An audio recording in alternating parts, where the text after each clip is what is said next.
ನೋಡ್ತಿದ್ದೀರಾ news first ವಿಶೇಷ ಕಾರ್ಯಕ್ರಮ.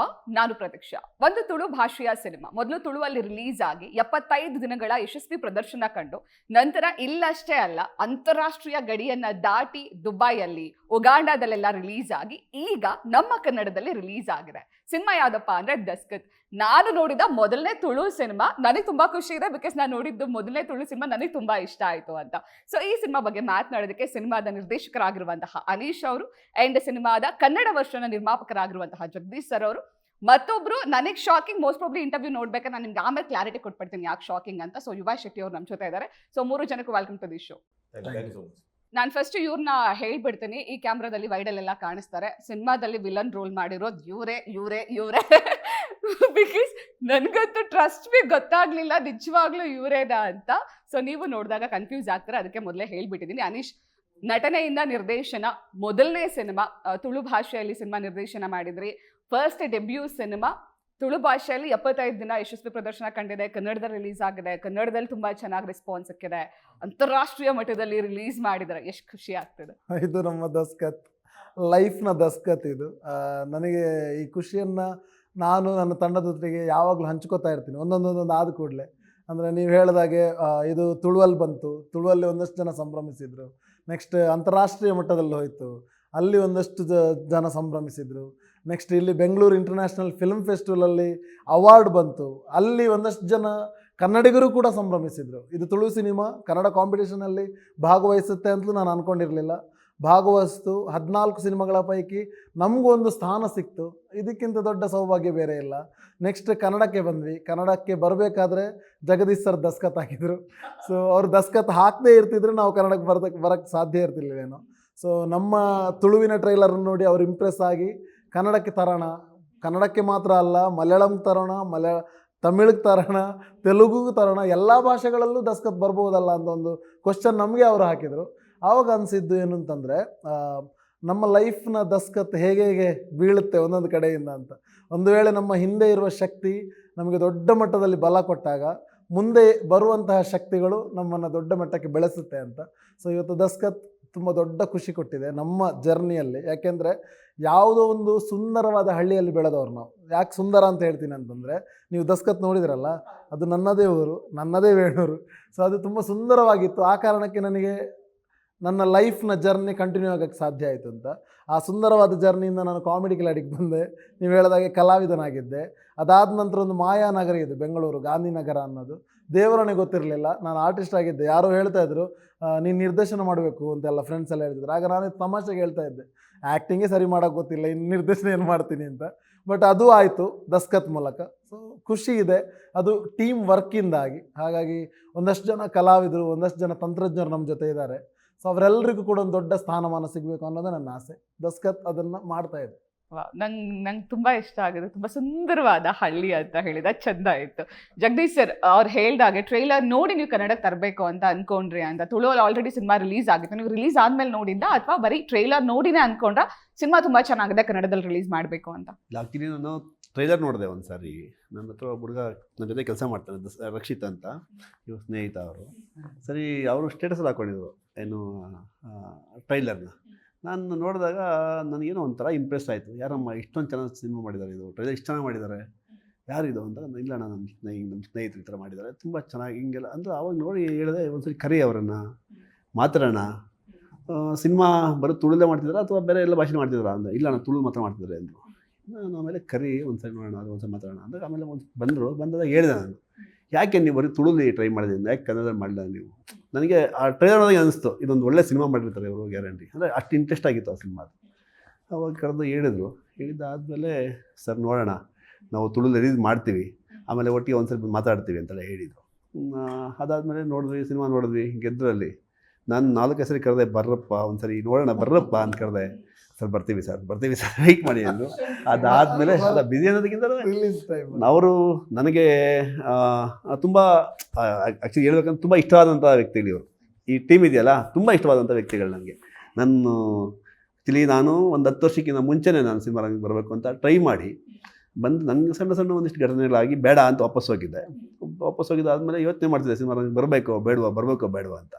ಈಗ ಈ ಸಿನಿಮಾ ಕನ್ನಡಕ್ಕೆ ತಂದಾದಮೇಲೆ ನನಗೆ ಅನಿಸಿದೆ, ಏನು ಅನಿಸಿದೆ ಅಂದರೆ, ನಾನು ನಿಜವಾಗ್ಲೂ ಸಿನಿಮಾ ಮಾಡಬೇಕು ಸಿನಿಮಾ ರಂಗದಲ್ಲಿ ಒಂದು ಒಳ್ಳೆಯವರು ಮತ್ತು ತುಂಬ ಪ್ರಾಮಾಣಿಕರು ಇರ್ತಾರೆ ಅಂತ ಇವನ್ನೆಲ್ಲ ನೋಡಿದೆ ಅನಿಸುತ್ತೆ ನನಗೆ. ಹಾಗಾಗಿ ನಾನು ಸಿನಿಮಾ ಕನ್ನಡ ತಗೊಂಡೆ. ಸೊ ನಿಮ್ಗೆ ಇವಾಗ ಇಂಡಸ್ಟ್ರಿಗೆ ನೀವು ರೀ ಎಂಟ್ರಿ ಕೊಡೋದಕ್ಕೆ ದಸ್ಕತ್ ರೀಸನ್ ಎಂಟ್ರಿ ಕೊಡ್ತೀನಿ ಮೇಡಮ್, ಎಂಟ್ರಿ ಗ್ರ್ಯಾಂಡ್ ಆಗಿ ಎಂಟ್ರಿ ಗ್ರ್ಯಾಂಡ್ ಆಗಿ ಎಂಟ್ರಿ ಇಲ್ಲ ಕೊಟ್ಟಿದ್ದಾರೆ ಇವರು, ಗ್ರ್ಯಾಂಡ್ ಆಗಿ ಎಂಟ್ರಿ ಕೊಡ್ಸಿದ್ರು. ಸಂತೋಷ್ ಥಿಯೇಟರ್ ಒಳ್ಳೆ ಎಂಟ್ರಿ ಕೊಡ್ಸಿದ್ರು ನನಗೆ. ನಮ್ಮ ಹುಲಿನೇ ಬಂದಿತ್ತು ಮಂಗಳೂರಿಂದ. ಓ ಸರ್ ನೋಡಿ, ಪ್ರೊಡ್ಯೂಸರ್ನ ಹೆಂಗ್ ಇಂಪ್ರೆಸ್ ಮಾಡ್ಬೇಕು, ಅವ್ರಿಗೆ ಎಂತ ಎಂಟ್ರಿ ಕೊಡಿಸ್ಬೇಕು ಅನ್ನೋದೆಲ್ಲ ಅದಿಷ್ಟು ಚೆನ್ನಾಗಿ ಗೊತ್ತು. ಅಲ್ಲ ಅದು ಗೊತ್ತಿರ್ಲಿ, ಅವ್ರು ಹೇಳಿದ್ಮೇಲೆ ತರಿಸ್ಬೇಕಲ್ಲ. ಹುಲಿ ತರಿಸ್ಬೇಕಂದ್ರೆ ಅವ್ರದ್ದು ಪರ್ಮಿಷನ್ ಬೇಕಲ್ಲ. ಸೊ ಧೈರ್ಯ ಮಾಡಿನೇ ಕೇಳಿದೆ. ಬಿಕಾಸ್ ನಮ್ದೊಂದು ಸಿನಿಮಾದಲ್ಲೂ ಕಂಟೆಂಟ್ ಇದೆ.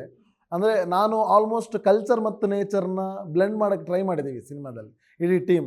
ಸೊ ಆ ಕಲ್ಚರ್ ಸುಮ್ಮನೆ ಸಿನಿಮಾದಲ್ಲಿ ಇದ್ದರೂ ಕೂಡ ಎಂಟ್ರಿ ಆಗೋಗೊಂದು ಒಂದು ಆ ಕಲ್ಚರ್ ಯಾವುದೊಂದು ತುಣುಕು ತೋರಿಸ್ಬೋದಲ್ಲ ಆಡಿಯನ್ಸ್ಗೆ ಅಂತ ಕೇಳಿದೆ. ಸರ್ ಇಮಿಡಿಯೇಟ್ ಒಪ್ಕೊಂಡ್ರು, ಮಾಡೋಣ, ಆಡಿಯನ್ಸ್ಗೆ ಇಷ್ಟ ಆಗೋದಾದರೆ ಏನು, ಪ್ರೇಕ್ಷಕರು ನಮಗೆ ಮುಖ್ಯ ಆಗಿರೋದ್ರಿಂದ ಅಂತ. ಸೊ ಹುಲಿ ವೇಷ ತಂದ್ವಿ. ಅದು ನಾವು ಅಂದ್ಕೊಂಡಿರೋದಕ್ಕಿಂತಲೂ ಜಾಸ್ತಿ ರೀಚ್ ಆಯ್ತು, ಅಂದರೆ ಜನರಿಗೆ ಇಷ್ಟ ಆಯಿತು. ಅಲ್ಲಿ ಸಂತೋಷ್ ಥಿಯೇಟ್ರ್ ಮುಂದೆ ಫಸ್ಟ್ ಟೈಮ್ ನಮ್ಮ ಇಡೀ ತಂಡಕ್ಕೊಂದು ಸಂತಸ ಆಗಿದ್ದಲ್ಲಿ. ಬಿಕಾಸ್ ನಮ್ಗೆ ಗೊತ್ತಿರಲಿಲ್ಲ ಇಂಥ ಒಂದು ಗ್ರ್ಯಾಂಡ್ ಸೆಲೆಬ್ರೇಷನ್ ಆಗಿ ಸಿನಿಮಾ ರಿಲೀಸ್ ಆಗುತ್ತೆ ಕನ್ನಡದಲ್ಲಿ ಅಂತ. ಯಾರು ಮೊನ್ನೆ ನನಗೆ ಫ್ರೆಂಡ್ ಹೇಳಿದರು, ಇಷ್ಟೆಲ್ಲ ಥಿಯೇಟ್ರ್ ಸಿಗ್ತಾ ನಿಮಗೆ ಕನ್ನಡಕ್ಕೆ ಬಂದಾಗ ಅಂತ. ಫಸ್ಟ್ ಟೈಮ್ ನಮ್ಗೆ ಅದು ಕೂಡ ಅವರೇ ಶಾಕ್ ಆಗಿ ಹೇಳಿದರು, ಗ್ರೇಟ್ ಇದು ನ್ಯೂಸ್ ಅಂತ. ಅಂದರೆ 75 ದಾಟಿದೆ ಈಗ ಥಿಯೇಟ್ರ್ ಲಿಸ್ಟ್. ಆಗ ನಮಗೆ ಹೌದಲ್ಲ, ನನಗೂ ಅದಷ್ಟು ಶಾಕ್, ಅಂದರೆ ಗೊತ್ತಿರಲಿಲ್ಲ ಇದೆಲ್ಲ ಅಂತ. ಫಸ್ಟ್ ಎಕ್ಸ್ಪೀರಿಯನ್ಸ್ ನಮಗೂ ಫಸ್ಟ್, ಸರ್ಗೂ ಫಸ್ಟ್. ಸೊ ನಮಗೆ ಸಿಕ್ಕಿದಂಥ ಎಲ್ಲರೂ ಕೂಡ, ಈವನ್ ಪ್ರಮೋಟ್ ಮಾಡೋಕ್ಕೆ ಸಿಕ್ಕಿದವರು ಕೂಡ ಜೆನ್ಯೂನ್ ರಿವ್ಯೂ ಕೊಡ್ತಾರೆ. ಈವನ್ ಕೆಲವೊಂದು ಸಲ ಪ್ರಮೋಟ್ ಮಾಡಿದಾಗ ಏನಾಗುತ್ತೆ, ದುಡ್ಡು ಕೊಡ್ತೀವಿ ಅಂತ ಪ್ರಮೋಷನ್ ಮಾಡೋದೊಂದು ಕ್ಯಾಟಗರಿ ಇದೆ, ಅಥವಾ ಇನ್ನೊಂದು ಏನಾಗುತ್ತೆ ಸಿನಿಮಾ ಇಷ್ಟ ಆಗಿ ಪ್ರಮೋಟ್ ಮಾಡೋ ಒಂದು ಕ್ಯಾಟಗರಿ ಇರುತ್ತೆ. ಸೊ ನಮಗೆ ಪ್ರಾಬಬ್ಲಿ ಅದೊಂದು ಗ್ರೇಟ್ನೆಸ್ ಏನಂತಂದರೆ ಸಿನಿಮಾ ತುಂಬ ಇಷ್ಟ ಆಗಿ ಪ್ರಮೋಟ್ ಮಾಡ್ತಿದ್ದಾರಲ್ಲ, ಅದು ನಮಗೊಂದು ಪ್ರೌಡ್ ಮೂಮೆಂಟ್. ಸೂಪರ್. ಇವಾಗ ನಿಮ್ಮ ಹತ್ರ ಮಾತಾಡೋಣ. ನಾನು ಗುಣಪಾಲ್ ಅವರು, ನನ್ನ ಕ್ಯಾರೆಕ್ಟರ್ ನೇಮ್ ಹೇಳಬೇಕು ಆಡಿಯನ್ಸ್. ಇವರ ಸಿನಿಮಾದಲ್ಲಿ ಗುಣಪಾಲ್ ಅನ್ನುವಂತಹ ಕ್ಯಾರೆಕ್ಟರ್ ಮಾಡಿದ್ದಾರೆ. ಇವರಪ್ಪ ಅನ್ಕೋಬೇಡಿ, ಇವರೇನೇ ಮಾಡಿರೋದು. ಅವರೇ ಹೇಳಿ, ಸಿನಿಮಾದಲ್ಲಿ ಸೀರಿಯಸ್ಲಿ ನಾನು ನಿಮ್ಮ ಪಾತ್ರ ನೋಡ್ಕೊಂಡು ಬೈಕೊಂಡೆ, ಇಂಥ ಸ್ಯಾಡಿಸ್ಟ್ ಮಕ್ಕಳು ಇರ್ತಾರೆ ನಿಜವಾಗ್ಲು, ಹಿಂಗೆಲ್ಲ ಇರ್ತಾರೆ, ಇಷ್ಟು ಸ್ಯಾಡಿಸ್ಟ್ ಆಗಿರೋದಕ್ಕೆ ಸಾಧ್ಯನಾ ಅಂತ.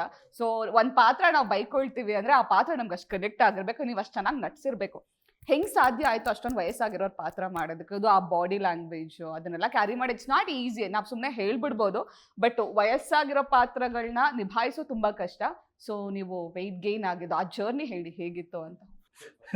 ಅವನು ಆ್ಯಕ್ಚುಲಿ ಹೇಳಬೇಕು, ಯಾಕೆಂದರೆ ನಾನು ಥ್ರೂ ಔಟ್ ಸಿನಿಮಾದಲ್ಲಿ ಅತಿ ಹೆಚ್ಚು ಹಿಂಸೆ ಕೊಟ್ಟದ್ದು ಅವನಿಗೆ ಕ್ಯಾರೆಕ್ಟರ್ಗೋಸ್ಕರ. ಸೊ ಅದು ಅವನು ಅದನ್ನೆಲ್ಲ ಅನುಭವಿಸಿದ್ದಾರೆ ಕ್ಯಾರೆಕ್ಟರ್. ಇನ್ನೊಂದು ಅದರಲ್ಲಿ ಫನ್ನಿ ಒಂದು ವಿಷಯ ಇದೆ, ಅದನ್ನು ಫಸ್ಟಿಗೆ ಹೇಳ್ತೀನಿ. ಅಂದರೆ ಈಗ ದಸ್ಕತ್ ನೋಡಿ ಆದಮೇಲೆ ನನ್ನನ್ನು ಕೆಲವರು ನೋಡೋದಂದರೆ ಇವನು ಆ್ಯಕ್ಟಿಂಗ್ ಮಾಡ್ತಿದ್ದಾನ ಹೆಂಗಂತ. ಅಂದರೆ ನಾನು ಫೀಲ್ ಮಾಡ್ಕೊಂಡು ಬರ್ತೀನಿ.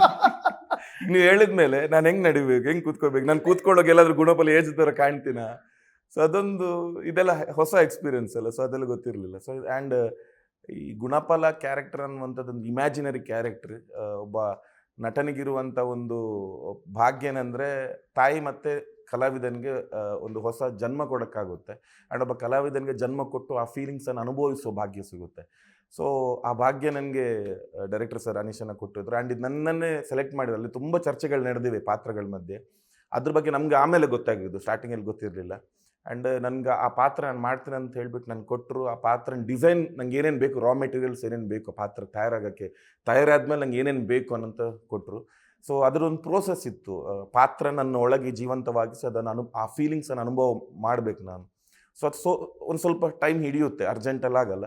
ಸೊ ಆ ಪ್ರೋಸೆಸ್ ಜೊತೆ ನನ್ನ ಬಾಡಿ ವೆಯ್ಟ್ ಇರ್ಬೋದು, ಅಪಿಯರೆನ್ಸ್ ಇರ್ಬೋದು, ಅದಕ್ಕೆ ತಕ್ಕಂಗೆ ಮ್ಯಾಚ್ ಆಗ್ತದೆ. ನಾವು ಕೆಲವೊಂದು ಸತ್ತು ಆಗುತ್ತೆ ನೋಡಿ, ಬೇಕಾದ್ರೆ ಒಬ್ಬರ ಹತ್ರ ಜಾಸ್ತಿ ನಾವು ಮಾತಾಡ್ತಿದ್ರೆ ಅವ್ರ ಜೊತೆನೇ ಇದ್ದರೆ ನಮಗೆಲ್ಲೂ ಅವ್ರ ಮಧ್ಯೆ ಒಂದು ಸಿಮಿಲಾರಿಟೀಸ್ ಕಾಣಕ್ಕೆ ಶುರುವಾಗುತ್ತೆ. ಅದು ಚರ್ಯದಿಂದ ಬರುವಂಥದ್ದಲ್ಲ, ಕೆಲವೊಂದು ಮ್ಯಾನರಿಸಮಿಂದ ಇರ್ಬೋದು ಬರೋಕ್ಕೆ ಶುರುವಾಗುತ್ತೆ. ಸೊ ಗುಣಪಾಲನ ಜೊತೆ ನಾನು ಜರ್ನಿ ಕ್ರಿಯೇಟ್ ಮಾಡಿದಾಗ ಆ ಗುಣಪಾಲನ ಭಾವನೆಗಳಿರ್ಬೋದು, ಅವ್ನು ನಡೆಯೋ ರೀತಿ ಇರ್ಬೋದು, ಅವನು ಯೋಚನೆ ಮಾಡುವ ಆಲೋಚನೆಗಳಿರ್ಬೋದು, ಬಿಕಾಸ್ ನನಗೂ ಒಂದು ತುಂಬ ಡಿಫ್ರೆನ್ಸಸ್ ಇದೆ. ಸೊ ಅದು ನನಗೆ ಆ ಒಂದು ರೋಮಾಂಚನವಾದ ಜರ್ನಿಯಲ್ಲಿ ನನಗೆ ಎಕ್ಸ್ಪೀರಿಯನ್ಸ್ ಸಿಕ್ತು. ಅಂದರೆ ಗುಣಪಾಲಿಗೆ ಒಂದು ಹೋಟ್ಲಿಗೆ ಹೋಗ್ತೀನಿ ನಾನು. ಹೋಟ್ಲಿಗೆ ಹೋದಾಗ ಫಾರ್ ಎಕ್ಸಾಂಪಲ್ ಆ ಟೈಮಲ್ಲಿ ನಡೆದಿರುವಂಥದ್ದು ಶೂಟಿಂಗಿಂತ ಮುಂಚೆ ಟೈಮಲ್ಲಿ ನನಗೆ ಏನೋ ಬೇರೆ ಒಂದು ವಸ್ತು ಬೇಕು, ಬಾಯಾರಿಕೆ ಆಗ್ತಿದೆ, ನಾನು ಒಂದು ಕೋಕ್ ಕುಡಿಬೇಕಂತ ಅನಿಸ್ತೀನಿ. ಬಟ್ ಗುಣಪಾಲನಿಗೆ ಕೋಕ್ ಬೇಡ, ಅವ್ನಿಗೆ ಬೇರೆ ಬೇಕು. ಸೊ ನನ್ನ ಆ ಒಳಗೆ ಒಂದು ಚರ್ಚೆ ನಡೀತಾ ಇತ್ತು. ಆ್ಯಂಡ್ ಆಮೇಲೆ ಏನಾಯ್ತು ಅಂದರೆ ನಾನು ತಗೊಳ್ಳೋದೆ ಚಾಯ್ಸ್ ಮಾಡೋದು ಬಿಟ್ಟು ಇನ್ನೊಬ್ಬರ ಹತ್ರ ಕೇಳ್ತಿದ್ದೆ. ದೊಡ್ಡ ಯುದ್ಧ ಅಂತ ಹೇಳಲ್ಲ, ಬಟ್ ಅಲ್ಲೊಂದು ಅನ್ಈಸಿನೆಸ್ ಇರ್ತಾ ಇತ್ತು ಆ ಪಾತ್ರಕ್ಕೂ ನನಗೂ. ಅಂದರೆ ಒಂದು ವಸ್ತುಗಳು ಸೆಲೆಕ್ಟ್ ಮಾಡುವಾಗ ಒಂದು ಆಲೋಚನೆ ಬೇರೆ. ಸೊ ಆ ವೆಯ್ಟ್ ಗೇನ್ ಇರ್ಬೋದು, ಅದೊಂದು ಇಲ್ದಿದ್ರೆ ವೆಯ್ಟ್ ಗೇನ್ ಮಾಡುವಾಗ ಹೆದರಿಕೆ ಆಗ್ತದೆ, ಬೇಜಾರಾಗುತ್ತೆ. ಬಟ್ ಆ ಜರ್ನಿಯಲ್ಲಿ ನಂಗೆ ವೆಯ್ಟ್ ಗೇನ್ ಆಗ್ತಿದ್ದೇನೆ ಅಂತ ಖುಷಿ ಆಗ್ತಿತ್ತು. ಎಷ್ಟು ವೆಯ್ಟ್ ಗೇನ್ ಮಾಡಿ? ಅರೌಂಡ್ 30 kgs ತನಕ ಗೇನ್ ಮಾಡಿದ್ದೆ. ಇನ್ನೂ ಜಾಸ್ತಿ ಇದ್ದೀನಿ, ರೆಡ್ಯೂಸ್ ಮಾಡ್ತಿದ್ದೀನಿ. 95 ಅಲ್ಲಿದ್ದೆ, 123 125 ವರೆಗೆ, ಅಂದ್ರೆ ವೇರಿಯೇಷನ್ ಆಗ್ತಿತ್ತು. ಆ ವೆಯ್ಟಲ್ಲಿದ್ದೆ. ಅವನು ಗುಣಪಾಲನಾಗಿ ನಿಲ್ಲುವಾಗ ಕೂಡ ಫ್ರೇಮಲ್ಲಿ ನೋಡ್ಬೋದು ನೀವು, ತುಂಬ ದಪ್ಪಗಿರ್ತಾನೆ, ಹಂಗೆ ಒಳಗಿಡೆಯಿಂದ ಮಾಂಸ ಹೀಗೆ ಹೊರಗೆ ಬಂದಿರೋ ಥರ ಕಾಣಬೇಕು, ಹಿಂಗೆ ನಿಲ್ಲಬೇಕು. ಅಂದರೆ ಆ ಕ್ಯಾರೆಕ್ಟರ್ಗೆ ಆ ಸ್ಯಾಡಿಸ್ಟ್ ನೀವೇನು ಹೇಳಿದ್ರಿ, ಅಂದರೆ ನೋಡುವಾಗ ಆ ಒಂದು ಫೀಲಿಂಗ್ ಬರ್ಬೇಕಂತ ಹೇಳಿದ್ರೆ, ಲೈಕ್ ಒಬ್ಬರು ಇರ್ತಾರೆ, ನೋಡು ನಮ್ಮ ಹಣದಿಂದ ಅವನೊಂದು ಹಂದಿ ಥರ ಬೆಳೆದಿದ್ದಾರೆ ಅಂತ ಹೇಳ್ತೀವಿ. ಆ ಮಾತು ಯಾವಾಗಲೂ ಹೇಳ್ತಾರೆ, ನೀವು ನೋಡಿರ್ಬೋದು. ಅಧಿಕಾರಿ ವರ್ಗಕ್ಕೆ ಅಂತ ಭ್ರಷ್ಟ ಅಧಿಕಾರಿ ಏನಾದ್ರು ಇದ್ರೆ ಅಂಥವ್ರಿಗೆ ಪಕ್ಕ ಹೇಳ್ತಾರೆ, ನೋಡು ಅವ್ನು ಹಂದಿ ಥರ ಆಗಿದ್ದಾನೆ, ನಮ್ಮದೇ ದುಡ್ಡು ತಿಂದು ತಿಂದು ರಾಕ್ಷಸ ಅಂತ. ಸೊ ಹಂಗೆ ಅನಿಸ್ಬೇಕು ಅಂತ ನಮಗೆ, ಅದು ಅವರ ಅನಿಸಿಕೆ ಆಗಿರ್ಬೇಕು. ಬಟ್ ಗುಣಪಾಲನಾಗಿ ನನ್ಗೆ ಅನಿಸಿಕೆ ಬರ್ಬಾರ್ದು, ನಾನು ಒಳ್ಳೆಯವನೇ, ಅವನಿಗೆ ತುಂಬಾ ಒಳ್ಳೆಯವನು. ನಾನು ಅಲ್ಲಿ ನಮ್ಮ ಸೆಟ್ಟಲ್ ಚರ್ಚೆ ಮನುಷ್ಯ ಪಾಪ. ಅಲ್ಲ ನೀವ್ ಹೇಳಿ, ಗುಣಪಾಲ ಏನ್ ತಪ್ಪು ಮಾಡಿದ್ರೆ ಹೇಳಿ, ಗುಣಪಾಲ ಏನ್ ತಪ್ಪು ಮಾಡಿದ್ರೆ, ಎಲ್ಲಾದ್ರೂ ತಪ್ಪು ಮಾಡಿದ್ರೆ ಅವ್ರು ಏನೋ ರಿವರ್ಟ್ ಮಾಡಿದ್ರೆ ಗುಣಪಾಲ್ ಕ್ಯಾರೆಕ್ಟರ್ ನೋಡಿ ಎಂತ ದೇವ್ರಂತ ಮನುಷ್ಯ, ಇಂತ ತಂದೆ ನನಗ್ ಸಿಗ್ಬಾರ್ದು ಅಲ್ಲ, ಖುಷಿ ಮಾಡ್ಕೊಂಡು. ರಿಯಾಲಿಟಿಯಲ್ಲಿ ಅದೇ ಇರೋದು. ಏನು ಗೊತ್ತಾ, ರಿಯಾಲಿಟಿಯಲ್ಲಿ ನಾನು ಎಕ್ಸ್ಪ್ಲೇನ್ ಮಾಡ್ತಿದ್ದೆ ಆರ್ಟಿಸ್ಟ್ಗಳಿಗೆ ಕೂಡ, ಅವರಿಗೆ ಅವರು ಹೀರೋಗಳಾಗಿರ್ತಾರೆ ಅಂತ. ನೋಡೋನಿಗೆ ಮಾತ್ರ ವಿಲನ್ ಥರ ಫೀಲ್ ಆಗುತ್ತೆ. ಫಾರ್ ಎಕ್ಸಾಂಪಲ್ ಈಗ ನೀವು ಮೂವಿ ನೋಡುವಾಗ ಶೇಖರ ಹೀರೋ ಅಂತ ಅನ್ಸ್ಬೋದು, ಅಂದರೆ ಅವನು ಏನೋ ಸಮಾಜಕ್ಕೆ ಸರಿ ಮಾಡ್ತಿದ್ದಾನೆ ಅಂತ.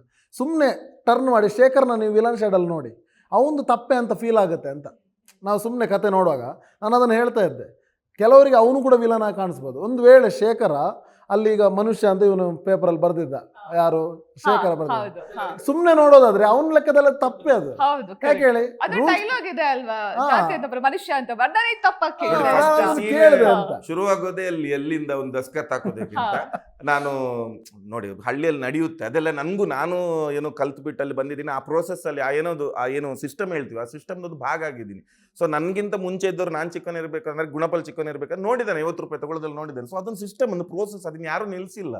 ಇವ್ರು ಸಡನ್ ಆಗಿ ಬಂದು ರಿವರ್ಟ್ ಆದಾಗ ಅವ್ನು ತಪ್ಪು ಇವ್ರು ತಪ್ಪು ಅಂತ ಅನ್ಸ್ತು. ಅಲ್ಲಿಂದ ಜಗಳ ಶುರುವಾಗಿದೆ. ನಿಜವಾಗ್ಲೂ ಗುಣಪಾಲ್ ಆಗ್ಬೇಕು ಅಂತ ನಮ್ದು ಚೆನ್ನಾಗಿ ಅವ್ರ ಕ್ಯಾರೆಕ್ಟರ್ ಎಷ್ಟು ಚಂದ ಸಮರ್ಥನೆ ಕೊಡ್ತಿದ್ದಾರೆ ನೋಡಿ. ಅಂದ್ರೆ ನಾವು ರೆಡಿ ಮಾಡುವಾಗ್ಲೂ ಅವರು ಮಾತಾಡಿಸ್ಬೇಕಾದ್ರು ನಾವು ಹಂಗೆ ಮಾಡಿದ್ವಿ. ಅಂದ್ರೆ ನಿಮ್ಗೆ ಶೂಟಿಂಗ್ ಸ್ಪಾಟ್ ಅಲ್ಲಿ ಕೂಡ ನಾನು ಹಂಗೆ ಹೇಳಿದ್ದೆ ಇವ್ರ ಹತ್ರ ಮಾತಾಡುವಾಗೆಲ್ಲ, ನೀವು ಕ್ಯಾರೆಕ್ಟರ್ ಆಗಿ ಮಾತಾಡ್ಬೇಕು. ಅಲ್ಲ ಬಟ್ ನಂಗೆ ಇಷ್ಟ ಆಗಿದೆ ಏನ್ ಗೊತ್ತಾದ್ರೆ, ಸಿನಿಮಾ ಆದ್ಮೇಲೆ ಕ್ಯಾರೆಕ್ಟರ್ ಬಗ್ಗೆ ಮಾತಾಡೋದು, ಸಿನಿಮಾ ಬಗ್ಗೆ ಮಾತಾಡೋದು ಓಕೆ. ನಾನ್ ಫಸ್ಟ್ ಟೈಮ್ ಕೇಳ್ತಾ ಇರೋದು ಸಿನಿಮಾ ಆದ್ಮೇಲೆ ಸಿನಿಮಾ ಕ್ಯಾರೆಕ್ಟರ್ ಬಗ್ಗೆ ಸಮರ್ಥನೆ ಕೊಡ್ತಾರೆ. ಕರೆಕ್ಟ್ ಆಗಿದೆ ಸರ್ ಹೇಳಿದೆ, ಡೈರೆಕ್ಟರ್ ಸರ್ ಹೇಳಿದಾಗೆ ಸೆಟ್ ಅಲ್ಲಿ ನಾವು ಸೀನ್ ಇರ್ಬೇಕಾದ್ರೆ ನಾವು ಡೈಲಾಗ್ ಶೀಟ್ ಕೊಡ್ಲೇ ಇಲ್ಲ, ಇವ್ರು ಕೇಳ್ದಾಗ್ಲೂ ಕೊಡ್ತಿರ್ಲಿಲ್ಲ, ಬೇರೆ ವಿಚಾರ. ಅಂಡ್ ನಾವು ಡೈಲಾಗ್ ಪ್ರಾಕ್ಟೀಸೇ ಮಾಡ್ತಿರ್ಲಿಲ್ಲ. ಆ ಸಿಚುವೇಶನ್ ಏನಿದೆ, ಈಗ ನಾನು ಶೇಖರ್ ದೀಕ್ಷಿತ್ ನಾವಲ್ಲಿ ಅದೇ ಹೆಸರಲ್ಲಿ ಕರಿತಾ ಇದ್ವಿ.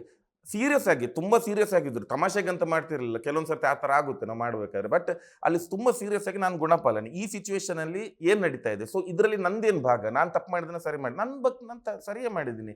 ಸೊ ಅದ್ರ ಬಗ್ಗೆ ಚರ್ಚೆಗಳು ನಡೀತಾ ಇತ್ತು ಆ ಸೀನ್. ಆಮೇಲೆ ಇವ್ರು ಆ್ಯಕ್ಷನ್ ಹೇಳಬೇಕಾದ್ರೆ ಆ ಫೈರ್ ಇರ್ತಾ ಇತ್ತು ಮುಖದಲ್ಲಿ, ಆ ಸೀನಿಗೆ ಏನು ಬೇಕು ಅದು ಇರ್ತಾ ಇತ್ತು. ಸೊ ಅಲ್ಲಿ ಹೋದ ತಕ್ಷಣ ಆ್ಯಕ್ಟಿಂಗ್ ಮಾಡಬೇಕಂತೀರಿ ಅಂದರೆ ನ್ಯಾಚುರಲ್ ಆಗಿ ಬರ್ತಾ ಇತ್ತು ಅದೆಲ್ಲ. ಒಬ್ರು ಇದ್ದಾರೆ ನಮ್ಮಲ್ಲಿ, ನವೀನ್ ಬೋಂದೆಲ್ ಅಂತ, ನೀವು ಕಾಂತಾರದಲ್ಲಿ ಅವ್ರನ್ನ ನೋಡಿರ್ತೀರಿ, ಶೇಖರ್ನ ಅಪ್ಪನ ಕ್ಯಾರೆಕ್ಟರ್ ತನಿಯಾ ಅಂತ. ಅವ್ರು ಹೇಗೆ ಅಂದರೆ ಅವ್ರದ್ದು ರಿಯಾಕ್ಷನ್ ಗೊತ್ತಾಗಲ್ಲ, ರಿಯಾಕ್ಷನ್ ಕೊಟ್ಟಾಗ ಓವರ್ ಕೊಡಂಗಿಲ್ಲ, ನನಗೆ ಅದು ಇಷ್ಟ ಆಗಲ್ಲ. ಅವ್ರ ರಿಯಾಕ್ಷನ್ನೇ ಕೊಡಬಾರ್ದು, ಗೊತ್ತಾಯ್ತಾ? ಅವ್ರು ತುಂಬ ಸಾಫ್ಟ್ ಕಾಣಬೇಕು, ಪಾಪದವ್ರು ಕಾಣಬೇಕು.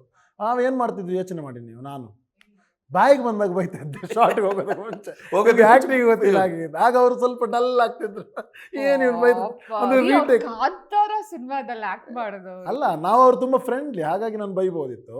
ಬಟ್ ಈಗಲೂ ಕೇಳಬೇಕಾದ್ರೆ ಅವ್ರಿಗೆ ಬೇಜಾರಿಲ್ಲ. ಯಾಕೆ ಗೊತ್ತಾ, ಅವ್ರಿಗೆ ಬೇಜಾರೇ ಆಗ್ತಿರ್ಲಿಲ್ಲ. ಏನಾದರೂ ಆ್ಯಕ್ಟ್ ಮಾಡಬೇಕಾದ್ರೆ ಬೇಜಾರು ಆಗಬೇಕಾದ್ರೆ ಅವಮಾನ ಮಾಡ್ಬೇಕು. ಒಬ್ಬ ಮನುಷ್ಯನನ್ನು ಅವಮಾನ ಮಾಡಿದಾಗ ಅವ್ರು ತೋರಿಸ್ಕೊಳ್ಳಲ್ಲ ಕೆಲವೊಂದು ಸಲ, ಗೊತ್ತಾ? ಬಟ್ ಒಳಗಡೆ ಒಂದು ಇರುತ್ತೆ, ಅಯ್ಯೋ ನನಗೆ ಬೈದು ಬಿಟ್ಟ, ಅವ್ನು ಸತ್ತೇ ಹೋಗಬೇಕು ಹಾಗೆ ಹೀಗೆ ಅಂತ ಬೈಕೋತಾ ಇರ್ತಾರೆ. ಆ ಮನಸ್ಸಿನ ಭಾವನೆ ಸ್ವಲ್ಪ ಅದ್ರ ಮುಖದಲ್ಲಿ ಕಾಣಿಸುತ್ತೆ, ಡಲ್ ಆಗಿರೋದು. ನೀವು ಆ ಒಂದು ಇಂಟರ್ವಲ್ ಪಾಯಿಂಟಲ್ಲಿ ನೋಡಿದರೆ ಆ ಮುಖ ಭಾವ ಹೇಗೆ ಬಂದಿದೆ ಅಂತ ಇವರಿಗೆಲ್ಲ ಗೊತ್ತಿದೆ. ಅಂದ್ರೆ ಆ ಪಾತ್ರ ಎಷ್ಟು ಇನ್ನೋಸೆನ್ಸ್ ಅದ್ ನೋಡಿದ್ರೆ ಅಯ್ಯೋ ಅನ್ಸುತ್ತೆ. ಆಕ್ಚುಲಿ ಸಿನಿಮಾದಲ್ಲಿ ಒಂದೆರಡು ಸೀನ್ಗಳಲ್ಲಿ, ಸೀನ್ ಹೇಳೋದ್ ಬೇಡ, ನಾನೇ ಸ್ಪಾಯ್ಲರ್ ಹೇಳ್ದಂಗೆ ಆಗ್ಬಿಡತ್ತೆ, ಸೀನ್ಸ್ ಹೇಳೋದ್ ಬೇಡ. ಬಟ್ ಆ ಕ್ಯಾರೆಕ್ಟರ್ ಅಂತೂ ಎಷ್ಟು ಅಂದ್ರೆ ಅವ್ರನ್ನ ನೋಡ್ಬೇಕಾದ್ರೆ ಕೆಲವೊಂದ್ ಶೋ ಪಾಪ ಅಂತ ಅನ್ಸ್ಬಿಡತ್ತೆ ನೋಡ್ಬೇಕಾದ್ರೆ. ನಿಜ ಸರ್, ಅದು ಕೆಲವೊಂದ್ ಕ್ಯಾರೆಕ್ಟರ್ಸ್ ಇವಾಗ ಇವ್ರು ನೋಡಿದಾಗ ನಾನಂತೂ ಬೈಕೊಂಡೆ ನಿಜವಾಗ್ಲು ಅಂತ.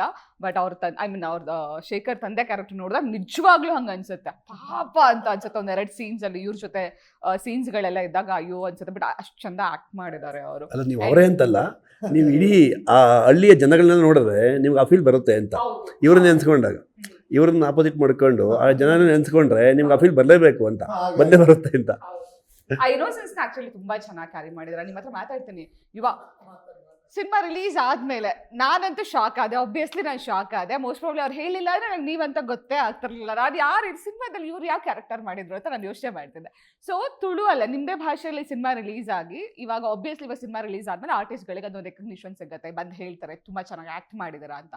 ಸೊ ನೀವು ನಿಮ್ಮ ಪಾತ್ರ ಅಂತ ಹೇಳ್ಕೊಳ್ದೆ ನಿಮ್ಮ ನಿಜವಾಗ್ಲೂ ಯಾರಾದ್ರೂ ರೆಕಗ್ನೈಸ್ ಮಾಡಿದ್ರ ಅಂದ್ರೆ ನೀವು ಸಿನಿಮಾದಲ್ಲಿ ಆಕ್ಟ್ ಮಾಡಿದ್ರ ಅಂತ ಗೊತ್ತಿಲ್ಲದೆ ನೀವೇ ಅಲ್ಲ ಕ್ಯಾರೆಕ್ಟರ್ ಮಾಡಿದ್ದು ಅಂತ ಯಾರಾದ್ರೂ ರೆಕಗ್ನೈಸ್ ಮಾಡಿದ್ರ ನಿಮ್ಮನ್ನ? ಒಬ್ರು ಮಾಡಿಲ್ಲ. ಇಲ್ಲ, ಆ ಥರ ಅಲ್ಲಿ ಪರಿಚಯದವ್ರಿಗೆ ಗೊತ್ತಿರುತ್ತೆ.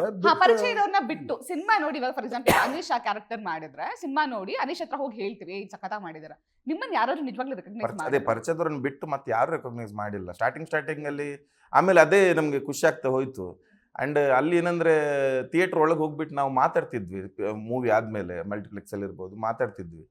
ಸೊ ಅಲ್ಲಿ ಇವನೇ ಲೈಕ್ ಶೇಖರ್ ಇವರೇ ಗುಣಪಾಲ ಮಾಡಿದವ್ರು ಇವ್ರೆ ಅಂತ ಹೇಳಿದ ತಕ್ಷಣ ಒಳ್ಳೆ ರಿಯಾಕ್ಷನ್ಸ್ ಎಲ್ಲ ಮತ್ತೆ ಎದ್ದು ಬಂದು ಮಾತಾಡ್ತಿದ್ರು ಹೊರಗಡೆ ಬಂದು. ತುಂಬಾ ಹೊತ್ತು ಕೈ ಬಿಟ್ಟು ಹೋಗೋದೇ ಇಲ್ಲ. ನಾನು ಇನ್ನೂ ಬರ್ತಿದ್ದಾರೆ, ಜನ ಬರ್ತಿದಾರಲ್ಲ, ಇವ್ರ ಹತ್ರ ಎಲ್ಲ ಅಪ್ರಿಷಿಯೇಟ್ ಮಾಡಿ ನನ್ನ ಹತ್ರ ಬಂದು ಬೈತಾ ಇದ್ರು. ಅವನನ್ನು ಯಾಕೆ ನೀವು ಸಾಯಿಸ್ಲಿಲ್ಲ, ಯಾಕೆ ಸಾಯಿಸ್ಲಿಲ್ಲ? ಆಕ್ಚುಲಿ ನಾನು ಬರ್ತಾ ಲೋಕಿಗೆ ನಮ್ ರಿಪೋರ್ಟರ್ ಹೇಳ್ಕೊಂಡ್ ಬಂದೆ. ಕ್ಲೈಮ್ಯಾಕ್ಸ್ ಒಂದೇ ನನಗೆ ಬೇಜಾರಾಗಿದ್ದು, ಬಿಕಾಸ್ ಕ್ಲೈಮ್ಯಾಕ್ಸ್ ಎಲ್ಲ ನಿಜವಾಗ್ಲೂ ಅನ್ಕೊಂಡಿದ್ದೆ ಅವ್ರನ್ನ ಸಾಯಿಸ್ತಾರೆ ಅಂತ. ಇದು ನಮ್ಗೆ ಅಲ್ಲಿ ಆ ಥರ ಒಳ್ಳೆ ಆದ್ರೆ ಅನ್ಕೋತೀನಿ. ನಿಮ್ಮ ಇಮೋಷನ್ ಅಲ್ಲಿ ಸ್ಟಾಪ್ ಆಯ್ತು, ಖುಷಿ ಆಯ್ತು, ಸ್ಟಾಪ್ ಆಯ್ತು. ಅದು ಅಲ್ಲಿ ಕ್ವಶನ್ ಆಗ್ಬೇಕಲ್ಲ, ಕಂಟಿನ್ಯೂ ಆಗ್ಬೇಕು. ಒಂದ್ ವೇಳೆ ಸತ್ತಿದ್ರೆ ನಿಮ್ಗೆ ಭಯಂಕರ ಹ್ಯಾಪಿ ಆಗ್ತಾ ಇತ್ತಲ್ಲ, ಅಲ್ಲ ನನಗೆ ಅದು ಇಷ್ಟ ಇರಲಿಲ್ಲ. ನಿಮ್ಗೆ ಹ್ಯಾಪಿ ಆಗಬಾರ್ದು, ನೀವು ಬೇಜಾರು ಪಾರ್ಟ್ 2 ಮಾಡೋ ಆಲೋಚನೆ ಏನಾದ್ರು ಇದೆಯಾ? ನೀವು ಪ್ರೊಡ್ಯೂಸ್ ಮಾಡಿದ್ರೆ ಪಕ್ಕ ನಾನು ಪ್ರೊಡ್ಯೂಸ್ ಮಾಡೋ ಅಷ್ಟೇ, ನನ್ನ ಹತ್ರ ದುಡ್ಡಿದ್ದಿದ್ರೆ ಪ್ರೊಡ್ಯೂಸ್ ಮಾಡ್ಕೊಂಡು ನಾನೇ ಆಕ್ಟ್ ಮಾಡ್ತಿದ್ದೆ. ಜಗದೀಶ್ ಸರ್ ಮಾಡ್ತಾರೆ ನೋಡಿ. ಅವರು ನೀವು ಗ್ರ್ಯಾಂಡ್ ಎಂಟ್ರಿ ಕೊಡ್ಸಿದಿರಲ್ಲ, ಅವ್ರು ಅದಕ್ಕೆ ಫುಲ್ ಫಿದಾ ಆಗ್ಬಿಡಿದ್ದಾರೆ. ಸೊ ಅವ್ರು ಹೇಳಿದ್ರಲ್ಲ ಇವಾಗ ಎಂಟ್ರಿ ಕೊಟ್ಟಿದ್ದೀರಿ ಅಂತ. ಸೊ ಇನ್ನೊಂದು ಸಿನಿಮಾ ಅವ್ರು ಪ್ರೊಡ್ಯೂಸ್ ಅದು ಮಾಡಿ. ನನಗೂ ಅನ್ಸಿದೆ ಮೇಡಮ್. ಅದು ನೀವು ಹೇಳಿದ್ರಲ್ಲ ಈಗ ದಸ್ಕತ್ 2 ಮಾಡೋಂಥ ಏನೋ ಆಲೋಚನೆ ಇಟ್ಟೆ ಇವ್ರನ್ನ ಸಾಯಿಸಿಲ್ಲ ಹಂಗೆ ಇಟ್ಟಿದ್ದಾರೆ ಅಂತ. ನನ್ನ ನಿಮಿಷ ನನಗೆ ಲಾಸ್ಟ್ ಕ್ಲೈಮ್ಯಾಕ್ಸ್ ಅಲ್ಲಿ ವಾಪಸ್ ಇವರು ಕುತ್ಕೊಂಡು 50 ರೂಪಾಯಿ ಅಂತ ಬರ್ದಾಗ ಹೊರಗಡೆ 4 ಜನ ಹುಡುಗರು ಅವ್ರ ಎಕ್ಸ್ಪ್ರೆಷನ್ ಮೋಸ್ಟ್ಲಿ ಏನೋ ಪಾರ್ಟ್ 2ಗೆ ಏನಾದ್ರು ಹಿಂಟ್ ಕೊಡ್ತಿದ್ದಾರೆ. ಪಾರ್ಟ್ ಅಲ್ಲಿ ಪುನಃ ದಪ್ಪ ಆಗ್ಲಿಕ್ಕೆ ಹೇಳಿದ್ರೆ ಪುನಃ ದಪ್ಪ ಇವಾಗಲ್ವಾ ಮತ್ತೆ ದಪ್ಪ? ಇದೇ ಕಾಲು ನೋವೆಲ್ಲ ಬಂದು ಹೆಲ್ತ್ ಇಶ್ಯೂ ಆಗಿ ಇದೆ, ಈಗ ಪುನಃ ರೆಡ್ಯೂಸ್ ಆಗ್ತಿದೆ. ಇಲ್ಲ, ಅವನಿಗೆ ಪಾರ್ಟ್ 2 ಅಲ್ಲಿ ಕಾಲಿಲ್ದಿರೋ ರೋಲ್ ಕೊಡೋಣ. ಕಾಲೇ ಬೇಡ, ಯಾರೋ ಕಾಲು ಮುರಿದಿದ್ದಾರೆ ಯಾಕೆ ಅನ್ನೋದು. ಬರೋದು, ಕಾಲೇ ಬೇಡ ಆಗ ಕೂತ್ಕೊಂಡು ಹೋಗ್ಬೋದು ಆರಾಮ, ನಡಿಬೇಕು ಅಂತಿಲ್ಲ. ಬಟ್ ಅನೀಶ್ ನನ್ಗೆ ನಾನು ಇತ್ತೀಚೆಗೆ ನಂಗೆ ಈ ಕರಾವಳಿ ಕಲ್ಚರ್ ಎಲ್ಲ ನನಗೆ ಗೊತ್ತಾಗಿದ್ದು ಇತ್ತೀಚೆಗೆ. ಇನ್ಫ್ಯಾಕ್ಟ್ ಕಾಂತಾರ ಸಿನಿಮಾ ಆದ್ಮೇಲೆ ತುಂಬಾ ಜನರಿಗೆ ಆ ಕಲ್ಚರ್ ಗೊತ್ತಾಗಿದ್ದು. ಸೊ ನಾನು ಈಗ ಕೊರಗಜ್ಜಾನ ಅದನ್ನೆಲ್ಲ ನಾನು ಇವಾಗ ನಂಬಕ್ ಶುರು ಮಾಡಿದ್ದೀನಿ. ಬಟ್ ನನಗೆ ಕರಾವಳಿ ಕಲ್ಚರ್ಗಳು ಇಷ್ಟ.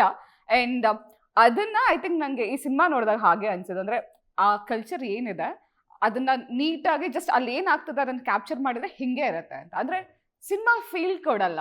ಈಗ ಡಾಕ್ಯುಮೆಂಟ್ರಿ ಮಾಡೋದು ಅಂತ ಹೇಳ್ತಾರಲ್ಲ, ಇರೋದನ್ನ ಇದ್ದ ಹಾಗೆ ನೀವು ಒಂದು ಕ್ಯಾಮ್ರಾ ಇಟ್ಟು ಶೂಟ್ ಮಾಡಿದ್ರೆ ಅದು ಹೇಗಿರುತ್ತೆ ಅಂತ. ನಂಗೆ ಸಿನಿಮಾ ನೋಡಿದಾಗ ಲಿಟ್ರಲಿ ಹಾಗೆ ಅನ್ಸುತ್ತೆ. ಅಂದ್ರೆ ಕಾಸ್ಟ್ಯೂಮ್ಸ್ಗಳಾಗಿರ್ಬೋದು ಅಥವಾ ಆರ್ಟಿಸ್ಟ್ಗಳಾಗಿರ್ಬೋದು, ಅವ್ರ ಫೇಸಲ್ಲಿ ಇನ್ನೋಸೆನ್ಸು, ಅವ್ರ ಎಕ್ಸ್ಪ್ರೆಷನ್ಸು, ಲೊಕೇಶನ್ಸು, ನೀವು ತೋರಿಸಿರೋ ರೀತಿ, ಬ್ಯಾಕ್ಗ್ರೌಂಡ್ ಮ್ಯೂಸಿಕ್ಕು, ಸಾಂಗ್ಸು ಎಲ್ಲದನ್ನು. ಆ್ಯಂಡ್ ಸಿನಿಮಾದಲ್ಲಿ ಸ್ಟಾರ್ಟಿಂಗಲ್ಲಿ ಬರೋ ಪುರುಷ ವೇಷ ಅಂತನಾ, ಅದನ್ನ ನೋಡ್ಬೇಕಾದ್ರೆ ಅದೇ ಅನ್ಕೊಳ್ತಾ ಇದ್ದೆ.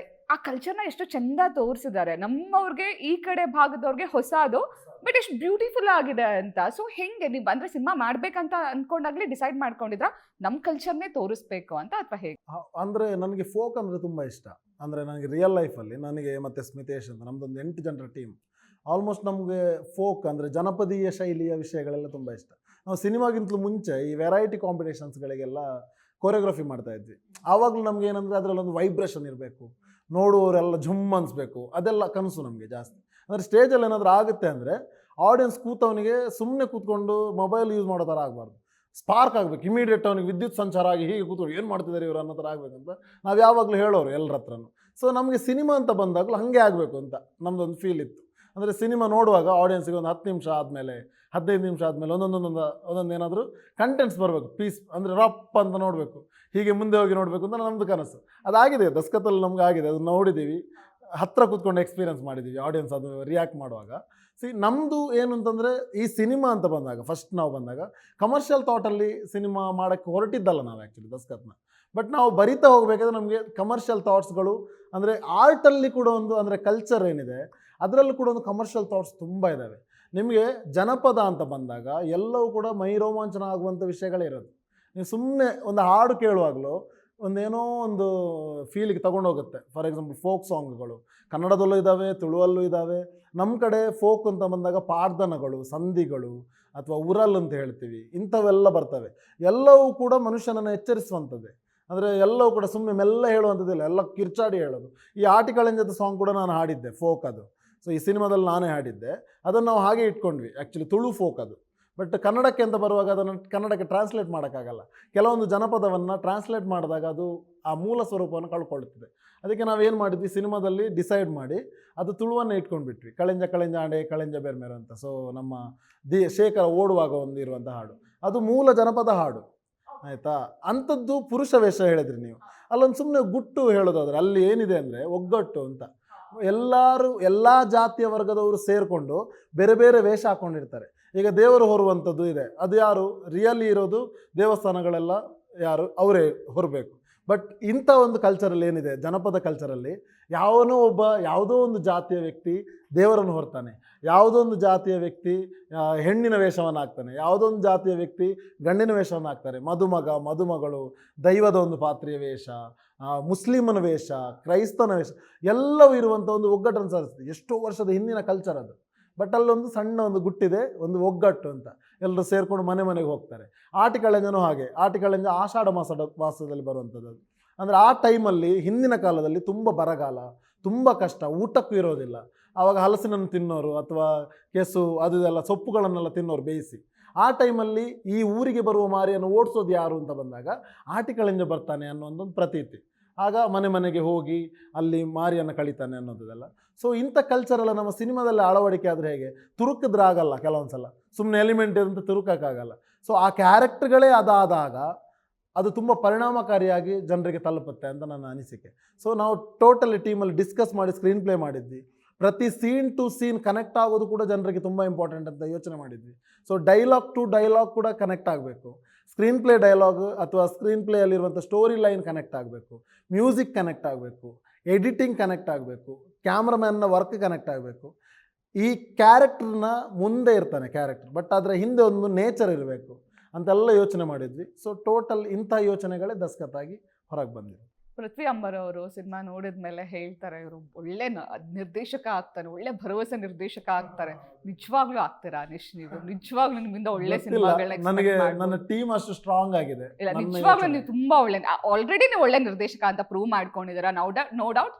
ಬಟ್ ನಿಮ್ಮಿಂದ ತುಂಬಾ ಒಳ್ಳೆ ಸಿನಿಮಾಗಳು ಬರುತ್ತೆ ಅಂತ ಅಂತೂ ಅನ್ನಿಸ್ತಾ ಇದೆ. Jagadish sir, thank you so much ಇಷ್ಟೊತ್ತು ನಮ್ಮ ಕಾರ್ಯಕ್ರಮದಲ್ಲಿ ಇದ್ದಿದ್ದಕ್ಕೆ. ಅಂಡ್ ದಸ್ಕತ್ ನೀವೇ ಪ್ರೊಡ್ಯೂಸ್ ಮಾಡಿ ಅಂಡ್ ಒಳ್ಳೊಳ್ಳೆ ಸಿನಿಮಾಗಳನ್ನ ಪ್ರೊಡ್ಯೂಸ್ ಮಾಡಿ ನಮ್ಮ ಇಂಡಸ್ಟ್ರಿ ಒಳ್ಳೊಳ್ಳೆ ಅವ್ರ ಬಗ್ಗೆ ಒಂದು ಮಾತು, ಅವರು ಗ್ರಾಮ ಪಂಚಾಯತ್ ಅಧ್ಯಕ್ಷರಾಗಿದ್ದರು. ಸೊ ಜಾಸ್ತಿ ಅವರಿಗೆ ದಸ್ಕತ್ ಕನೆಕ್ಟ್ ಆಗಿರೋದು ಆ ಕಾರಣಕ್ಕೇನು ಅಂದರೆ ಅವರು ಗ್ರಾಮೀಣ ಪ್ರದೇಶದ ಜನಗಳ ಬದುಕು ನೋಡಿದ್ದಾರೆ, ಅಲ್ಲಿನ ಅಧಿಕಾರಿ ವರ್ಗವನ್ನು ನೋಡಿದ್ದಾರೆ, ಇವರು ಆಡಳಿತ ಮಾಡಿದ್ದಾರೆ, ಅಲ್ಲಿನ ಜನರಿಗೆ ಒಂದಷ್ಟು ಮೂಲಸೌಕರ್ಯವನ್ನು ಮಾಡಿಕೊಟ್ಟಿದ್ದಾರೆ. ಆಗ ನನಗನ್ಸಿದ್ದು, ನಾನು ಹೇಳಿದ್ದೆ ಕೂಡ, ಇಡೀ ನಮ್ಮ ಕೇಪಲ ಬಲ್ಕೆ ಅಂತ ಹೆಸರಿಟ್ಟಿದ್ದೀವಿ ಒಂದು ಊರಿಗೆ ಅದರಲ್ಲಿ ಸಿನಿಮಾದಲ್ಲಿ. ಬರೀ ಕೇಪಲ ಬಲ್ಕೆದಲ್ಲ, ಇದು ಈ ಭಾರತದ್ದು ದಸ್ಕತ್. ಎಲ್ಲ ಕಡೆಗಳಲ್ಲೂ ಮೂಲವಾದಂಥ ಒಂದು ಕತೆ ಇರ್ತವೆ, ನೆಲಮೂಲದ ಕತೆ ಇರ್ತದೆ. ಸೊ ನೆಲಮೂಲದ ಕತೆ ಬಂದಾಗ ಇವತ್ತು ಅರೆಬನ್ನಿ ಮಂಗಲದಲ್ಲೂ ಒಂದು ದಸ್ಕತ್ ಇದೆ ಅಂತ. ಸೊ ಅಂಥ ಒಂದು ದೊಡ್ಡ ಧೈರ್ಯ ಮಾಡಿ ಕನ್ನಡಕ್ಕೆ ತಂದಿದ್ದಾರಲ್ಲ, ಇದಕ್ಕಿಂತ ನಾವು ಆ್ಯಕ್ಚುಲಿ ಅವ್ರಿಗೆ ಥ್ಯಾಂಕ್ಸ್ ಹೇಳೋದು ಅದಕ್ಕಿಂತ ದೊಡ್ಡ ಪದ ಹುಡುಕಕ್ಕಾಗಲ್ಲ. ಬಿಕಾಸ್ ಯಾಕೆಂದರೆ ಯಾರು ಬರ್ತಾರೆ ಹೇಳಿ ಇಂಥ ಸಿಚುವೇಷನಲ್ಲಿ. ಆಫ್ಟರ್ ಕೊರೋನಾ ಅಂತೂ ನಿಮಗೂ ಗೊತ್ತಿದೆ, ನಮಗೆಲ್ಲರಿಗೂ ಗೊತ್ತಿದೆ. ಸಿನಿಮಾ ಅಂದಾಗ OTT ಅಥವಾ ಮೊಬೈಲಲ್ಲಿ ಅಥವಾ ಯೂಟ್ಯೂಬಲ್ಲಿ ಆಗೋಗಿದೆ. ಅದು ಬಿಟ್ಟು ಥಿಯೇಟ್ರಿಗೆ ಬರೆಸ್ಬೇಕಾದ್ರೆ ತುಂಬ ಕಷ್ಟ. ಅಂಥ ಕಷ್ಟದ ಟೈಮಲ್ಲೂ ಒಬ್ಬ ವ್ಯಕ್ತಿ ದೇವರಾಗಿ ನಿಂತು ನಮ್ಮ ಜೊತೆ ನಿಲ್ತಾರೆ ಅಂದರೆ ಅದಕ್ಕಿಂತ ದೊಡ್ಡ ಸೌಭಾಗ್ಯ ಬೇರೆ ಏನಿಲ್ಲ. ಸೊ ನ್ಯೂಸ್ ಫಸ್ಟ್ ಮೂಲಕ ಸರ್ಗೆ ಥ್ಯಾಂಕ್ಸ್. ಇಲ್ಲ, ಆಕ್ಚುಲಿ ಥ್ಯಾಂಕ್ ಯು ನಾವು ಹೇಳಬೇಕು ಸರ್, ಬಿಕಾಸ್ ನೀವು ಈ ಸಿನಿಮಾ ಕನ್ನಡಕ್ಕೆ ತರಲಿಲ್ಲ ಅಂದಿದ್ರೆ ಇಷ್ಟು ಒಳ್ಳೆ ಸಿನಿಮಾ ನಮಗೂ ನೋಡೋದಕ್ಕೆ ಸಿಗ್ತಾ ಇರಲಿಲ್ಲ. ನಾವು ಒಳ್ಳೆ ಸಿನಿಮಾ ಮಿಸ್ ಮಾಡ್ಕೊಳ್ತೀವಿ. ಗುಡಪಾಲ್ ಜಾಸ್ತಿ ಮಿಸ್ ಮಾಡ್ದ, ನೋಡ್ತಾನೆ ಇರ್ಲಿಲ್ಲ, ಗುಡಪಾಲ್ ಅವ್ರು ಸಿಗ್ತಾನೆ ಇರ್ಲಿಲ್ಲ. ನಾನು ಹೇಳೋದೇನೆಂದ್ರೆ, ನನಗೆ ಅದನ್ನ ಇರಿಮೆ ಅಂತಲ್ಲ, ನನಗದು ಖುಷಿ ಇದೆ ಅಂತ. ಯಾಕೆ ಅಂದರೆ ನಾನೊಂದಿಷ್ಟು ಸಾಮಾಜಿಕ ಕಳಕಳಿ ಅಂತ ವ್ಯಕ್ತಿ. ನನಗೆ ಆ ಸಿನಿಮಾ ನೋಡಿದಾಗ ಅನಿಸ್ತು ಅಂದರೆ, ನೀವು ಆಗಲೇ ಹೇಳಿದ್ರಿ ಒಳ್ಳೆ ನಿರ್ದೇಶಕ ಆಗ್ತೀರ ನೀವು ಮುಂದೆ ಅಂತ. ಅಂದರೆ ಈ ಥರದ ಸಿನಿಮಾಗಳು ಮಾಡೋಂಥ ವ್ಯಕ್ತಿಗಳಿಗೆ ಕಡಿಮೆ ಆಗಿದ್ದಾರೆ. ತುಂಬ ಕಮರ್ಷಿಯಲ್ಲೇ ಯೋಚನೆ ಮಾಡ್ತಾರೆ. ನಾವು ಎಷ್ಟು ಹಣ ಹಾಕ್ತೀವಿ, ನಾವು ಅದರಿಂದ ಎಷ್ಟು ನಮ್ಗೆ ವಾಪಸ್ಸು ಹಣ ಬರುತ್ತೆ ಅಂತ ಯೋಚನೆ ಮಾಡ್ತಾರೆ. ಬಟ್ ನಾನು ಯೋಚನೆ ಮಾಡೋದೇನೆಂದರೆ, ನಾನು ಲಾಸ್ಟ್ ಟೈಮ್ ಒಂದು ಇಂಟರ್ವ್ಯೂ ಹೇಳಿದ್ದೆ, ಏನಂದರೆ ಈಗ ತುಂಬ ಕನೆಕ್ಟ್ ಆಗೋದು, ತುಂಬ ಜನಕ್ಕೆ ಇನ್ಫ್ಲೂಯೆನ್ಸ್ ಆಗೋದು ಏನಂದರೆ ಸಿನಿಮಾ ಅಥವಾ ಇದೆ ಒಂದು ಒಳ್ಳೆ ಕನೆಕ್ಟ್ ಆಗೋಂಥ ವಿಷಯ. ಇಲ್ಲಿ ನಾವು ಜನಗಳನ್ನ ಬದಲಾವಣೆ ಮಾಡಬೇಕು ಅಂತ. ಈಗ ನೀವೇನಂದರೆ ಗುಣಪಾಲನ ಕ್ಯಾರೆಕ್ಟರ್ ಹಿಂಗಿತ್ತು ಅದು ತಪ್ಪು ಅಂತ ಗೊತ್ತಾಯಿತು. ಈಗ ಹಳ್ಳಿ ಕಡೆ ಎಲ್ಲ ಹೇಗೆ ಅಂದರೆ ನಾರ್ಮಲಿ ಹಿಂದೆ ಎಲ್ಲ ಈಗಲೂ ಮಾಡ್ತಾರೆ, ನಮ್ಮಲ್ಲಿ ಎಲ್ಲ ಮಾಡ್ತಾರೆ. ಏನು ಈ ಮಹಾಭಾರತ, ರಾಮಾಯಣ, ಆ ಥರದ್ದು ಕುರುಕ್ಷೇತ್ರ, ಆ ಥರದ್ದೆಲ್ಲ ಕಥೆಗಳನ್ನ ನಾಟಕವಾಗಿ ಮಾಡಿ ಈ ಮಾರ್ಚ್, ಏಪ್ರಿಲ್, ಮೇ ಆ ಸೀಸನಲ್ಲಿ ಮಾಡಿಸ್ತಾರೆ. ಏನು ರಾಮಾಯಣ ಏನು, ಮಹಾಭಾರತ ಏನು ಅಂತ.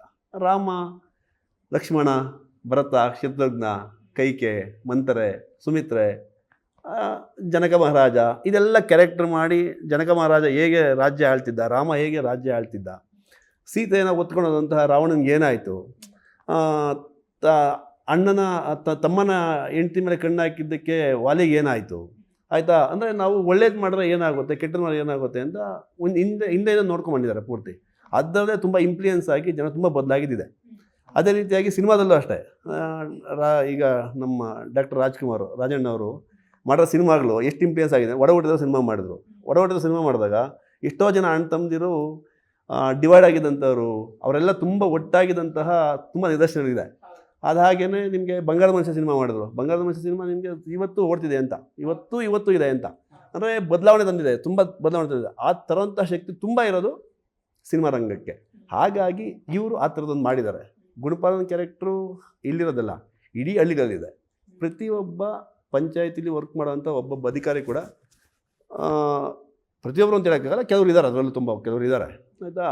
ಅವರು ಕೊಡೋಂಥ ಚಿತ್ರಹಿಂಸೆ, ಜನ ಅನುಭವಿಸುವಂತಹ ನರಕ, ಅದನ್ನು ತುಂಬ ವಿಸ್ತಾರವಾಗಿ ತುಂಬ ಚೆನ್ನಾಗಿ ಅರ್ಥ ಆಗಿ ಹೇಳಿದ್ದಾರೆ. ಕೊನೆಗೆ ಜನಕ್ಕೆ ಆ ಉದ್ರೇಗ ಅದಾಗಿ ಕೊನೆಗೆ ಎಲ್ಲಿಗೆ ಹೋಗ್ತಾರೆ ಅಂತ ಅದನ್ನು ತುಂಬ ಚೆನ್ನಾಗಿ ತೋರಿಸ್ತಾರೆ.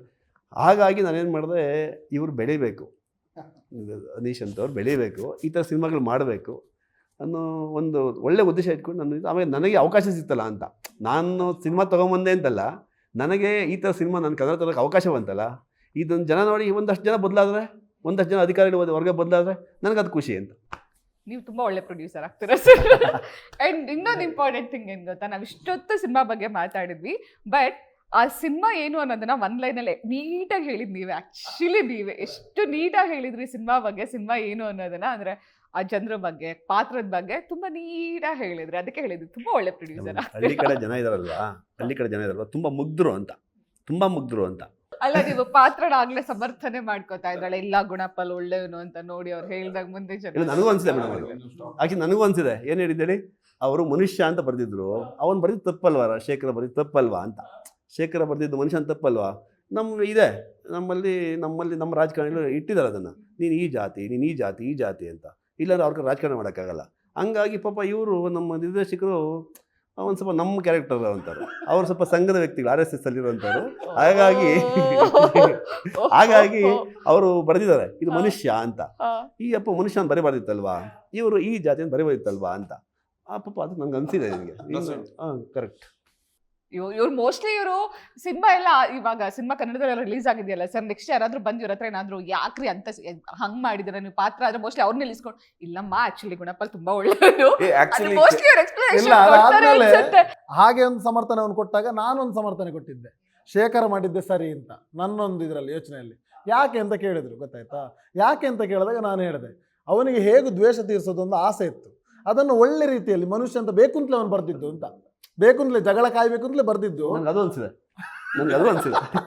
ಅಂದರೆ ಅವನನ್ನು ಹೇಗಾದ್ರೂ ಮಾಡಿ ಮಟ್ಟ ಹಾಕ್ಬೇಕಾದ್ರೆ ಇಂಥದ್ದೇನಾದ್ರೂ ಮಾಡ್ತೀನಿ ಅಂತ ಅವನು ಹೇಳ್ತಾರಲ್ಲ, ಈಗ ಶ್ರೀಕೃಷ್ಣ ಪರಮಾತ್ಮನ ಹೆಸರು ಸೇಮ್ ಹಾಗೆ ಇಲ್ಲಿ ಕಲಿಯುಗದಲ್ಲಿ ಶೇಖರ್ ಹಾಗೆ ಮಾಡ್ತಾನೆ ಅಂತ. ಅಂಡ್ ಕೆಲವರು ಬಂದು ಅಂದ್ರೆ ನನ್ನ ಪಾತ್ರನ ಅಂದ್ರೆ ನೀನು ಕಂಪ್ಲೀಟ್ ಕೆಟ್ಟವನೇನಲ್ಲ, ನೀನು ಕಂಪ್ಲೀಟ್ ಕೆಟ್ಟವನಂತ ನಿನ್ನಲ್ಲೊಬ್ಬ ಇನ್ನೋಸೆನ್ಸ್ ಇದ್ದಾನೆ, ನೀನು ತಮಾಷೆ ಮಾಡ್ತೀಯ. ನೋಡಿ ನಾನು ವಿಷಯ ಹೇಳುದು, ಪುರುಷ ವೇಷ ಸ್ಟಾರ್ಟಿಂಗ್ ಅಲ್ಲಿ ಬರ್ಬೇಕಾದ್ರೆ ಗುಣಪಾಲ ಮನೆಗೆ ಬರ್ಬೇಡ ಅಂತ ಹೇಳ್ತಾನೆ. ಯಾಕೆ ಹೇಳ್ತಾನೆ ನೋಡಿ, ಮನೇಲಿ ಒಬ್ಳು ಮಗಳು ಇರೋದು, ಪಾಪದ ಮಗಳು, ನನ್ನ ಅಪ್ಪ ಇದಾರೆ ತಾನೆ, ಅಪ್ಪ ನಾನೇ ಹಾ ಎಲ್ಲ ಹುಡುಗ ನಾನು ಒಳಗಡೆ ಬಿಡದೆ ಕೂಡ, ನಾನು ಮನೆ ಒಳಗಡೆ ಬಿಡದೆ ಕೂಡ ಒಬ್ಬ ಲೈನ್ ಹಾಕಿದ್ದೇನೆ. ಹೌದಾ? ಕರೆಕ್ಟಾ? ನನ್ನ ಎದುರಕ್ಕಿದ್ದು ಕೂಡ ಮಾಡಿದೆ. ನಂಗೆ ನನ್ನ ಮಗಳನ್ನ ಉಳಿಸ್ಬೇಕು, ನಾನು ಎದುರು ಆ ತಾಯಿ ಕೊಟ್ಟಿಲ್ಲ. ಅದು ಓಕೆ. ಆಮೇಲೆ ಪಾಪ ನಾಯಿ ಏನ್ ಮಾಡಿತ್ತು, ಕೋಳಿ ಏನ್ ಮಾಡಿತ್ತು, ಶೇಖರ್ ಅವ್ರ ಅಪ್ಪ ಏನ್ ಮಾಡಿದ್ರು ಅಂತ ಅವ್ರು ನೋಡಿ ಹೇಳಿ. ಹಾ, ಶೇಖರ್ ಅವ್ರ ಅಪ್ಪ ಏನ್ ಮಾಡಿದ್ರು, ಪಾಪ ಅಷ್ಟು ಇನ್ನೋಸೆಂಟ್ ಶೇಖರ್ ಕೋಳಿ ಇಲ್ದಿದ್ರು ನಾವು ತಿನ್ನಲ್ವಾ? ಹಾಗೆ ಅದ್ರ ಗುಣ ಪಲ್ ನನಗೆ ನಿಮ್ಮ ಮೇಲೆ ಕೋಪ ಇದೆ, ಪಾತ್ರ ಇದೆಲ್ಲ ಕೋಪ ಕಟ್ ಮಾಡಿ ಇದೆ. ಇದೆಲ್ಲ ಸಿನಿಮಾದಲ್ಲಿ ಹಾ ನೋಡಿ. ಹಾ ನನ್ ನಿಮ್ ಪಾತ್ರದ ಮೇಲೆ ಕೋಪ ಇದೆ, ನಿಮ್ ಮೇಲೆ ಕೋಪ ಇಲ್ಲ. ಅದೇ ಬೇಕಿದ್ದು. But all the very best. ಇನ್ಮೇಲೆ ಅಪ್ಪನ್ ಕ್ಯಾರೆಕ್ಟರ್ ಮಾಡೋದ್ ಬಿಟ್ಟು ನಿಮ್ಮ ಏಜ್ ತಕ್ಕಂತ ಪಾತ್ರಗಳನ್ನ ಮಾಡಿ ಇನ್ಮೇಲೆ ಅಟ್ಲೀಸ್ಟ್ ನನ್ನ ಅವಾಗ ಮಗನ ಕ್ಯಾರೆಕ್ಟರ್ ಮಾಡು. ಮಗನ ಕ್ಯಾರೆಕ್ಟರ್ ಮಾಡಿ. All the very best. ತುಂಬಾ ಒಳ್ಳೊಳ್ಳೆ ಪ್ರಾಜೆಕ್ಟ್ಸ್ಗಳು ನಿಮಗೆ ಸಿಗ್ಲಿ. ಅಂಡ್ ಸರ್, ನೀವು ಒಳ್ಳೊಳ್ಳೆ ಸಿನಿಮಾಗಳನ್ನ ಪ್ರೊಡ್ಯೂಸ್ ಮಾಡಿ sir. Thank you so much. ನಿಮ್ಮಿಬ್ಬರಿಗೂ ನಿಮ್ಮನ್ನ ಇಲ್ಲೇ ಕೂರಿಸ್ಕೊಂತೀನಿ. ವೀಕ್ಷಕರ ಕಾರ್ಯಕ್ರಮ ಮುಂದುವರೆಯುತ್ತೆ ಒಂದು ಸ್ಮಾಲ್ ಬ್ರೇಕ್ ಆದ್ಮೇಲೆ.